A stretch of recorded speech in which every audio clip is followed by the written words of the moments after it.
Welcome to Uncommon Courtesy. We give you the courtesy of conversation. That's uncommonly spoke of. I'm D-Mac, I'm Wesley. and this is the show. How you doing, Senor Wesley? Bueno, bueno. Nice. Hey, Senor D-Mac. before we start, hey, like, listen, subscribe, hit that ding button so you can keep up with all our latest takes and news that we talk about. This is something that hits everybody at home, and I want to talk about it. Warren urges Biden to target grocery chains over high prices, but there's debate over how much chains are to blame. There is debate. Senator Elizabeth Warren and dozens of other Democrat lawmakers have pushed this week for President Joe Biden to use his executive authority to drive grocery chains and food companies towards lowering their prices, sending him a letter that lays out specific actions his administration could take.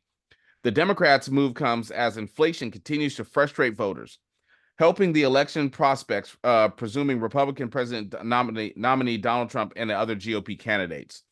Now, to me, this is a big thing. I mean, prices are ridiculous. Mayonnaise, a jar of mayonnaise is $7. I went to go buy my deodorant. You know what I'm saying? It was $8 for my deodorant that used to be $3. I mean, it's getting hard. It's getting hard out there, and I understand. It used to be nice. You used to be able to go shop one place, but the prices are ridiculous, especially a grocery store. And there's no reason for the inflation. They're actually making the products smaller and charging us more. Yeah, they call it shrinkflation. Is that what they're calling it? Shrinkflation? That's what you're saying. Like a bag of chips are now, it used to be maybe like a like 6 ounce or whatever it is. Now they're 4.5 or whatever the case may be. I think they call that shrinkflation. They've but this is the one problem that I kind of have with that when we sit back and we discuss it. It's more about, are we becoming a socialist country when we start doing something like that? When you start allowing the president to dictate pricing in your country, what are you then? Did you become? Are you becoming more of a socialist country? I mean, I'm asking you that question as No, well. I mean, the government's already dictating our prices. You know what I'm saying? As far as They don't want to pay us, and so they have a federal minimum wage. They want to be okay. They know it's corporate greed. There's no reason for these food prices going up. Shipments are not late. Things are still coming in. Everything else has gone up, but our paychecks. And it's something's going to give. People, I'm waiting for people to go in the grocery store and just start stealing and saying we're not going to pay. I mean, be honest with you, like I said, the reason I call this socialism is because you have to look at the broader picture. So now you take it up, right? Food affects everyone, right? That's one sector that affects everybody. Everyone has to eat. But say you go to a person who say he owns a barber shop, and they're like, all these barber prices, they're getting too far out of control. We need to make sure every haircut's $20 now. You know what I mean? And so what's the next thing? We're going to go to a person who makes chairs. Oh, chairs are too high, too expensive. We want to drive the price of chairs down to this. Now you're dictating. The next thing they're going to do is rent control. They're going to go to a person and say, oh, you bought this house as a rental to try and make, legacy money for your family, generational wealth. But now you only can rent this house out for this much, dictating how much profit you can actually make. So is that going to make you want to put more into this house? They're going to say, oh, I need to go ahead and fix this house up for this tenant. Then they're going to call you a slumlord because you don't want to spend the small bit of profit that you might have would have made off the property and fix the place up because it doesn't do you any good. You know, there's only so much that you can make off this, and which will also cap the price, how much houses can actually go up. I know we're getting away from the food thing, but this trickles down into everything else. Once you allow them to start dictating prices on one thing, you dictate the prices on everything. I can see once you don't question what these people are doing, they'll just keep doing it to you. You know, it's bad enough that I get taxed on my money before I get it. I have to spend tax at the store now when I spend it. Now you want to charge me double for something for no reason. There's no reason for these grocery prices to be high. There's no reason I should pay $4.99 a pound for grapes. You know, there's no reason mayonnaise should be $7. There's no reason the same deodorant I've been wearing since I was 21 years old. I can understand $1 more. They charging me double. I almost put it on my under my arms and stole it. Like I say, man, I fully agree with where you're coming from. I understand that we do, and as a government, what I would do is start taking in more. I would start, taking more farmland and maybe delegating that to saying, okay, cool, you guys don't want to drive down prices, we'll produce more food. If we produce more food and more products, then that's going to drive prices down. You have to also not just produce more, be able to create the product that a person wants from that. I think I think also what it takes is just like I wanted people to do during COVID, it takes a general strike. If everyone stops shopping at their favorite grocery store for 1 week, they would do it with gas. They'd be like, don't get gas for one day. That doesn't work. because the next day you still got to get gas. Stop shopping at your local grocery store for a week. Go to one grocery store, go to a grocery outlet, and see what they do. It's going to be a sales bonanza. Right now, they feel they got you in a chokehold and they can do whatever they want to you. I'll be damned if I pay $7 for a pack of strawberries when they're going to go bad in 3 days. Absolutely. That's what happens. Do you think not to break away from the subject, but do you think this is something that Biden and Donald Trump are going to talk about at their upcoming debate? Of course not. You see how Biden stepped up and he said that he wanted to sit back with Trump and he wanted to debate him. Yeah, he sure did. He brought up 2 debates, so I really believe this is something they need to be discussing. I know that they'll discuss this. I guarantee you they will. Inflation. If I'm Donald Trump, I'm discussing it because 4 years ago, prices weren't like this. Even though they did jump at the end of his presidency due to the fact that COVID came in, and what did they do when they jumped? They stayed. You almost can't look at this and point the finger at Biden to a degree. You can't, because it's like, hey, once they made the prices go up because they weren't producing, they stayed where they were, and they kind of just crept up from there. Yeah, well, I mean, speaking of that topic, Joe Biden did challenge Donald Trump to 2 debates. Yeah. He said, hey, you want to debate me? Let's do a debate. And he said, you're free Wednesdays, right? I thought it was the coldest line. That's the only day he ain't got court. That's the only day he ain't got. Did you hear Plies though? Did you see Plies? No, I didn't see Plies yet. Plies. He's been a hell of a advocate for the Democratic Party. You know what I mean? Like I said, you know me. I'm a lefty to a degree when it comes to I think I'm a moderate. Politics. I'm a moderate. I stay in the middle. There's things I like both sides and there's definitely things I don't like either one of them that they do. So No, I understand. And that's a good place. Plies told him, he said, you know what? You don't go out and you don't speak about your accomplishments enough. You sit back and you kind of like just tweet about them. I'm like, I think it's more or less because he doesn't want to go get in front of the camera that often, because he's kind of a, he jumbles over his words. They probably may not want you to see him every single day, but they do need to step out, because I guess they did something to where I can't recall at this very second, but I know they came out and they slashed prices on something. I can't recall right now off the top of my head what it is, but he's like, why don't you go out and speak about this instead of just tweeting about it? Most people aren't going to see a tweet, but they'll see something that you can scroll and see on Instagram. He said, if the people don't want to promote it for you, go pay some money and promote it yourself. Yeah, let people know what your accomplishments are. And so I think this debate, man, I think they're going to be great debates. It's going to be great. I hope they fight. I think Trump's going to sit back and he got a name for, he got Joe. He got all kind of names for Joe right now. He always makes up a name for somebody. Yeah, he's funny. He's funny. I mean, it's funny, but is that like, that's the most it's childish. It's childish. You're the president of the United States calling a lady Pocahontas. Like, if that isn't American racist as it gets, I don't know. But it's funny. Like, I liked him on Twitter because when you saw a misspelled word or something in caps, you'd be like, oh, the Don's back at it today. I hope they fight at the debate. I hope they start arguing, and I hope Joe Biden's like, knuckle up, bitch.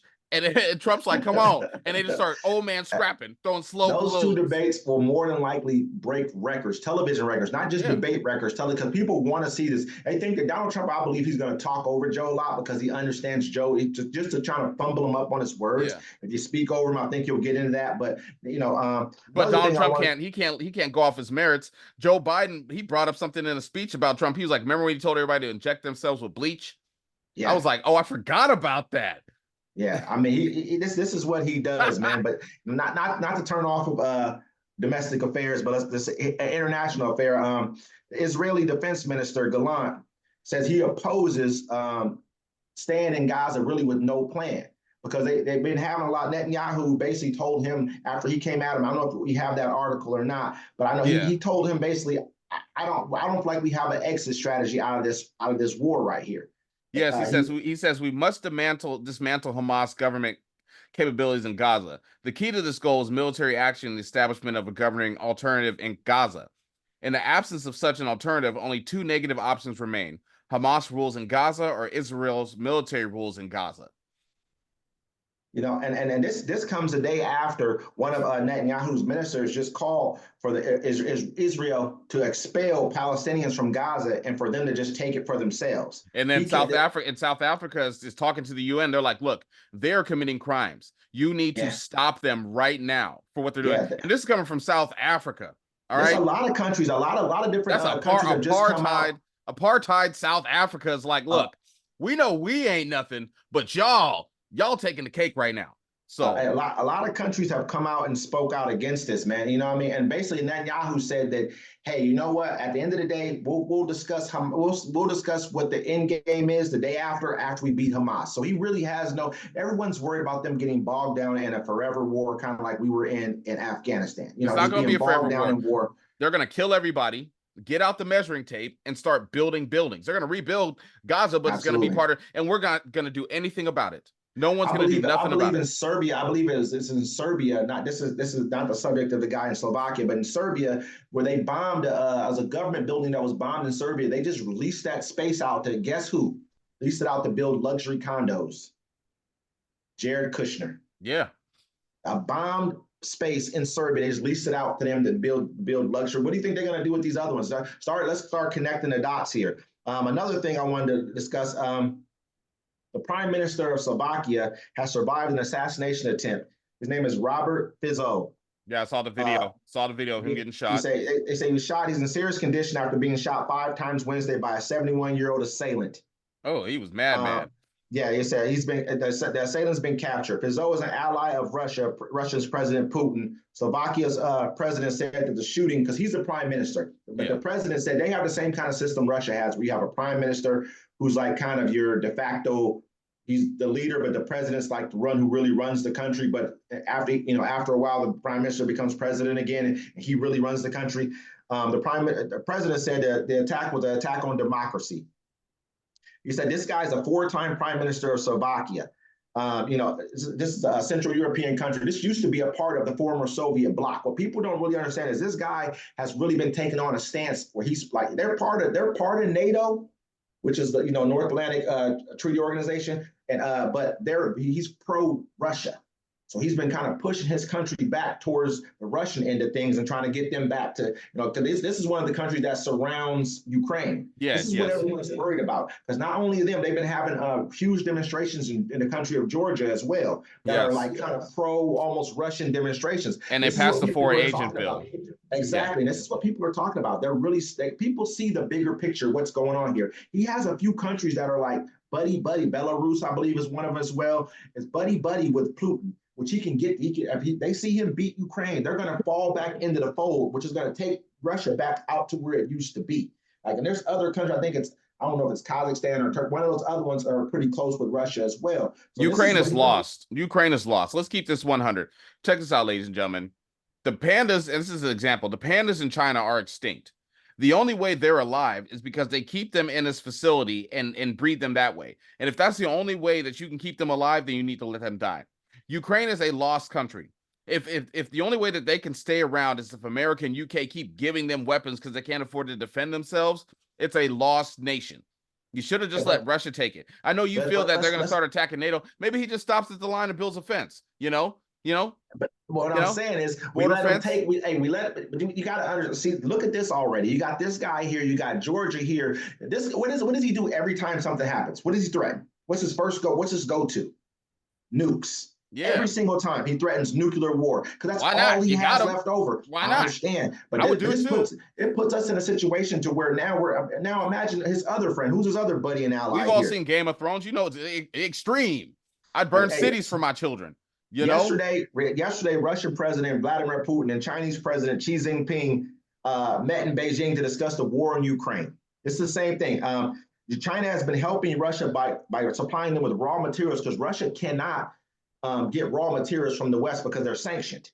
And they also have stepped up and announced 80 new projects which will help Russia's economy during the war in Ukraine. This is their 3rd time sitting down in less than a year. He thinks, and Ping says he thinks it's time for a political solution to the end of the war, because right now Russia has a leg up in this war. So they're feeling like, okay, but they also understand that Ukraine may not be willing to go for this sit down, because they're getting a fresh new batch of weapons from the West. This is what you do when you hold a line. You don't want our bodies in there yet. So you let them go ahead and kill through that 40 million people right there before they have to get to us. That's going to knock their numbers down substantially. We got to understand what's really going on here, man. Yeah, but I understand, but then we also got a lot of stuff going on here. I want to read this to the people. Chinese spies and Iranian terrorists posing as DoorDash drivers in the U.S. A top lawmaker told DailyMail.com that China and other adversaries are getting creative with the manner in which they are infiltrating the U.S. military sensitive sites. Chinese nationals tried at least 100 times already to enter U.S. military bases and related installations last year, posing as DoorDash drivers.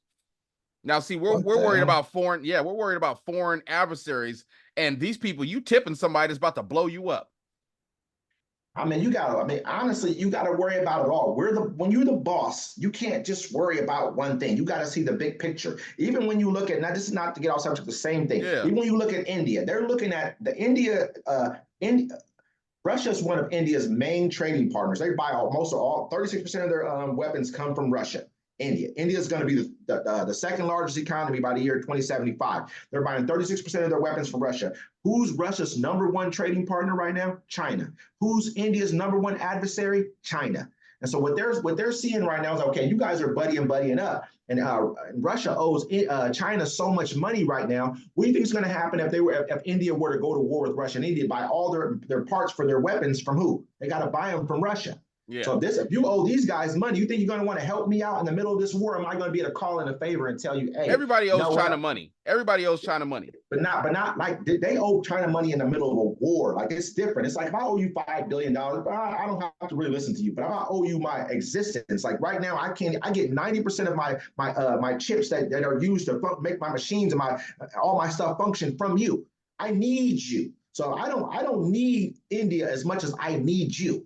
You know what I mean? So people start having to look at things. We got, as a boss, back to the subject of this Chinese and Iranian terrorists, you have to be able to fight. This is what happens when you're the big dog. You got to be able to do more than one thing at a time, man. Yeah, well, I think that's serious. That's 100 times they try to get on military installations. You know, Did they arrest them? That's what the biggest thing. Of course, that's how they know. They didn't drop off a French dip, sandwich and some sauce and a bomb. You know what I'm saying? And be like, thanks for the tip, bitch. You know what I'm saying? Excuse my language. Get on base. That's crazy. I mean, you shouldn't. I don't think you should even be able to get DoorDash on base. They should meet you at the gate. It's a messed up thing because that's a far. Sometimes those gates are far. We both know. Sometimes those gates are nowhere near far. The billion populations at that point in time. Yeah. Another thing. Go ahead. Okay, I'll go ahead. And another thing, I think Joe Biden's trying to get some votes back here. It says the Justice Department on Thursday formally moved to reclassify marijuana as a less dangerous drug, a historic shift in generations of U.S. drug policy. Remember, we talked about this. Go ahead. Sorry. A proposed rule sent the federal registration recognize the medical use of cannabis and acknowledges its less potential for abuse than some of the nation's most dangerous drugs. And so most people don't realize they have fentanyl classed under marijuana. Hey, I bet you fentanyl's done kill more people than They kill more people than anything. I think the number one killer is heart disease and fentanyl right now in America. Fentanyl, and they got marijuana above it. They be like, put the dope down, boys. Put it down. Hit the fentanyl. You know what though? Honestly, they haven't done enough, man. I honestly feel like the Democrats have not done enough as far as like setting the drug policy straight. There's a guy they were talking about. He's like, it was like 100 to 1. It started out like crack laws were 100 to 1. Like for every 1 gram he had, it counted as 100 or something like that. Yeah. You know what I mean? Like, come on. But they had cocaine just regular. Like it was just 1 to 1. You know what I mean? So rich folks like to party. But this is how they were hitting the black community, though, at the same time. And just like with these marijuana laws, like they even made a marijuana law right now where the cops can no longer say because of the smell, they smell marijuana is a reason for them to go inside your vehicle anymore. Yeah. That's no longer a reason for anything. Which was a lie, because they would never find any weed, but they find whatever they was looking for. But in the black community, they use that to their advantage. This is how they so this has been going on for quite a while. I wanted to run over. I don't know if you got anything else. I know you got a bunch of good stuff over there. I wanted to I'm good. Go ahead. But I want to talk about the Supreme Court has restored for now a Louisiana congressional voting map that includes 2 majority black districts. This is what you always talk about gerrymandering. Gerrymandering. You know, a lot of people don't know what that is. And they see the news, and so what they do is that they reshape the districts. So say you live in LA and your one gang's on the east side, one gang's on the west side, but one gang has more people than the other people. So what they're doing is they're taking your territory, so they're making it so your territory, your vote doesn't count no more. And they did it in Florida, and that's how John DeSantis won in Florida, because they got rid of the black vote, and he continued to do it because they just gerrymandered, they just rearranged their territory. So they made it so the black vote wouldn't count against the other districts. And it happens all across America. It's actually what the Republicans do, because they can't win off the merits and the policies of what they present.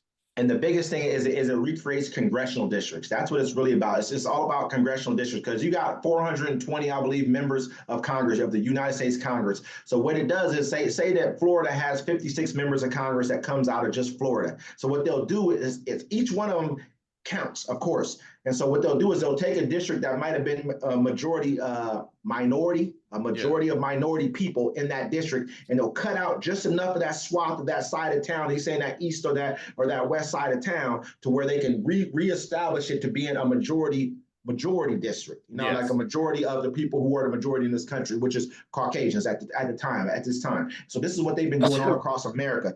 He said the ruling upholds a map drawn in January, which introduced the second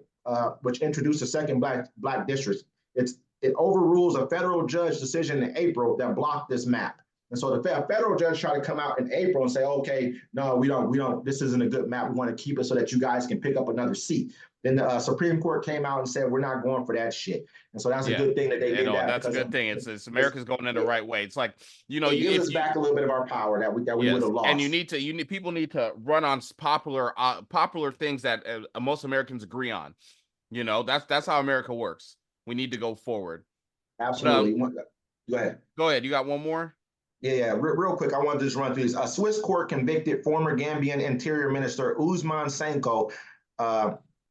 Basically, Sonko was sentenced to 20 years in prison for torture, illegal killings, and unlawful imprisonment. This is the second Gambian official convicted in Europe for international crimes in Gambia, after a former death squad member received a sentence in Germany last year. I wanted to run through that real quick, because it's the same kind of stuff that they're talking about doing in Netanyahu. And what did everyone say? You don't have jurisdiction. I believe they said they have it in Gambia because probably because they were a former colony or something like that. But this is why this kind of stuff right here is important. They can go get those black people up out of Africa and convict them of crimes against humanity, but they sure as hell won't go get Netanyahu for doing the same goddamn thing. And then in New Caledonia, a French colony in the South Pacific, are rioting right now because France, which makes up about 27% of the island's population, or 20 French people, wanted to give the new French residents you can automatically vote. As soon as you move there, you can vote right now.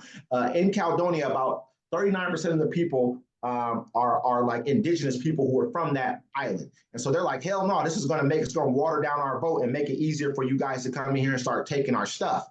And so basically the French, once they said that, they started rioting. So the French sent in about 1,700 personnel, and they also banned, guess what? They banned a certain app. TikTok.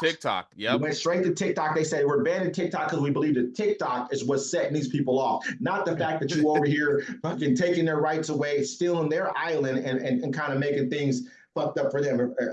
Excuse my French, but that's what it is. TikTok is the freedom right now, because Twitter X is owned by Elon Musk. He controls whatever he wants. He sells the blue check marks, so they're not powerful anymore. It's the outsider. Anymore. It's the outside force, because these other things are. Elon Musk is a goddamn. We all know. To me, he's a racist. I count Elon Musk as a racist. He's been sued many times. He's been sued many times for that. So has Tesla. He's bought and owned by the West. So is Mark Zuckerberg. I believe that as well. Not. He just is. They'll toe the line. The rest of these guys who run these companies, but TikTok is ran by another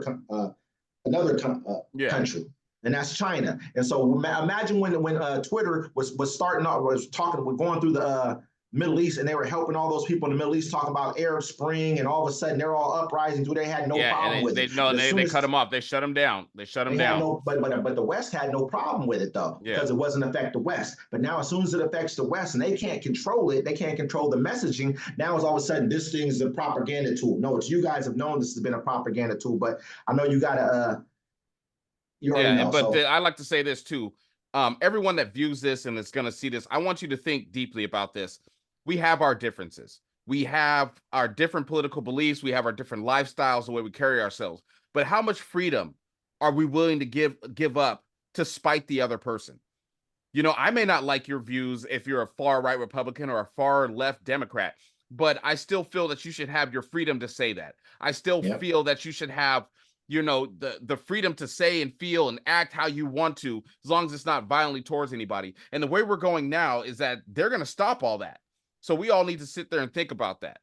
We're going to stop all that because we're allowing. I got a friend, like I said, I got a friend of mine. He'll tell me, "What about why are these guys letting these guys riot over here?" Well, at the end of the day, man, it's not about the rioting part, but it's protest. You might even use the word protest. Yeah. But it's okay to peacefully protest. It's okay to protest what you don't like in this country. And so we're getting to a point to where we're going to allow ourselves to hate ourselves and to hate each other enough to let them take away our rights. And so just the same thing you said, man. I totally agree with your take on And that then one thing before I let you go, I want to see today, Texas Governor Greg Abbott pardoned Daniel Perry, who killed a Black Lives Matter protester in 2020.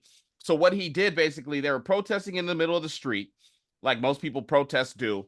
He rammed into them with his car, got out, and shot one of the protesters with an AK-47. Are you kidding me, bro? Yeah, no, he pardoned him today. And he sent a text. He said, look, I'm going to hit people with my car and shoot people. He intentionally went to do it. And Greg Abbott let him out of jail. So, I mean, that just shows Greg Abbott's character. No, that shows all of their character, the Republican Party's character as a whole. Period, plain and simple, man. That is the Republican Party's character as a whole. We got to stop acting like we don't see it. I'm not trying to act like, but I bet you the Democrats wouldn't have done that. You know what I say? That's one that. thing. That's what I like that about the Republicans. At least they're letting their soldiers out to be prepared to fight for whatever war they're preparing for. Because Democrats try to take the high road. And they don't care. They'll lock everybody up. They'll kick everybody out. They'll take your power from you because they don't agree with you. Democrats want this perfect candidate that doesn't exist. And Republicans don't even care if you touch little kids and rape women, as long as they keep their power. And you know what I will say, though? The Democrats will let 9 million of their own new soldiers into the country every single year. That's what they will do. Let 9 million. That's what they will do. You know what I mean? Like, so. Yeah. So let us know, man. Like, listen, subscribe. You know what I'm saying? Tell us what you think. This is Uncommon Courtesy.